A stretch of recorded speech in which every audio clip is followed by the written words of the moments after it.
আসসালামু আলাইকুম রহমতুল্লাহ। কেমন আছেন?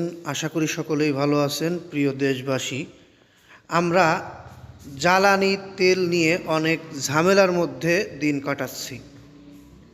এই বিষয়টি নিয়েই যুগান্তরে একটি নিউজ প্রকাশিত হয়েছে। সেটার মধ্যে জ্বালানি তেলের দাম বৃদ্ধির একটি মহা গুরুত্বপূর্ণ আপডেট তথ্য পেয়েছি। সেই তথ্যটি আমি আপনাদেরকে জানানোর জন্য এখনকার নিউজটি ক্রিয়েট করছি। ধৈর্য সহকারে পুরো নিউজটি শুনলে জ্বালানি তেল নিয়ে আপনাদের আশঙ্কা কেটে যাবে এবং এই গুজব থেকে মুক্ত হবেন। তাই বলবো, ধৈর্য সহকারে পুরো নিউজটি শুনবেন। মধ্যপ্রাচ্যের বর্তমানে এই পরিস্থিতির কারণে বিশ্বজুড়েই জ্বালানি তেল নিয়ে সৃষ্টি হয়েছে অস্থিরতা। তবে বাংলাদেশ পর্যাপ্ত জ্বালানি তেল থাকলেও রাজধানীর কল্যাণপুরে পেট্রোল পাম্পের সামনে তেল সংগ্রহে দেখা গেছে দীর্ঘ লাইন।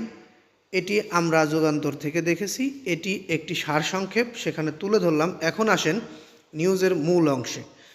জ্বালানি তেল তাহলে কি দাম বৃদ্ধি করা হবে? দাম বাড়ানোর প্রস্তাব নাকচ করেছেন প্রধানমন্ত্রী তারেক রহমান। কেন নাকচ করলেন? জ্বালানি তেলের দাম বাড়ানো হবে না। যদি দাম না বাড়ায় তাহলে কিভাবে সরকার জ্বালানি তেল মানুষকে সাপ্লাই দিবে? এ বিষয়টিও এখানে উল্লেখ করতে হবে, কারণ তাছাড়া হয়তো অনেকেই ভুল বুঝবেন। জ্বালানি তেলের দাম বাড়াতে মন্ত্রণালয়ের প্রস্তাব নাকচ করে দিয়েছেন প্রধানমন্ত্রী তারেক রহমান। তিনি তেল সরবরাহ স্বাভাবিক রেখে জনগণের মনে আতঙ্ক কাটাতে সব উদ্যোগ নেওয়ার নির্দেশ দিয়েছে। অর্থাৎ মন্ত্রণালয় থেকে জ্বালানি তেলের দাম বৃদ্ধি করার জন্য প্রস্তাব দেওয়া হয়েছিল প্রধানমন্ত্রীর কাছে। প্রধানমন্ত্রী, আমাদের মাননীয় প্রধানমন্ত্রী সাহেব, দাম না বাড়িয়ে সরবরাহ স্বাভাবিক রেখে এই সংকট কাটিয়ে, আতঙ্ক কাটিয়ে সব ধরনের উদ্যোগ নেওয়ার নির্দেশ দিয়েছেন। মাননীয় প্রধানমন্ত্রী বলেন, কোনোভাবেই যেন তেল মজুতদারিত করতে না পারে এ ব্যাপারে মোবাইল কোর্ট পরিচালনা করতে হবে।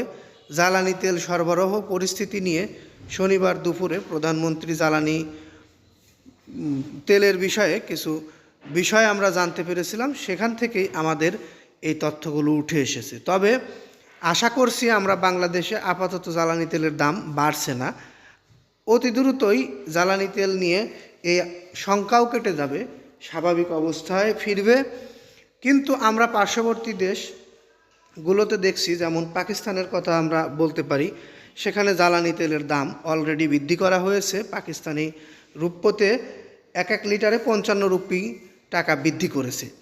যাই হোক, বাংলাদেশে যেহেতু এখন পর্যন্ত জ্বালানি তেলের দাম বৃদ্ধির কোনো পরিকল্পনা নেই, এ কারণেই আপনাদের বলবো, আপনারা যেটুকু ব্যবহার করবেন ঠিক সেটুকুই নেবেন।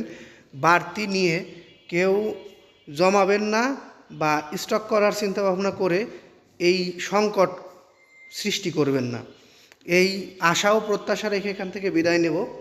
বিদায় নেওয়ার আগে আপনাদেরকে বলবো, আমাদের নিউজগুলো যদি ভালো লেগে থাকে অবশ্যই লাইক, কমেন্ট, শেয়ার করবেন। পরবর্তী নিউজ পেতে চ্যানেলটি সাবস্ক্রাইব করে বেল বাটন অন করে রাখবেন। এই আশা ও প্রত্যাশা রেখে এখান থেকে বিদায় নিই। আসসালামু আলাইকুম।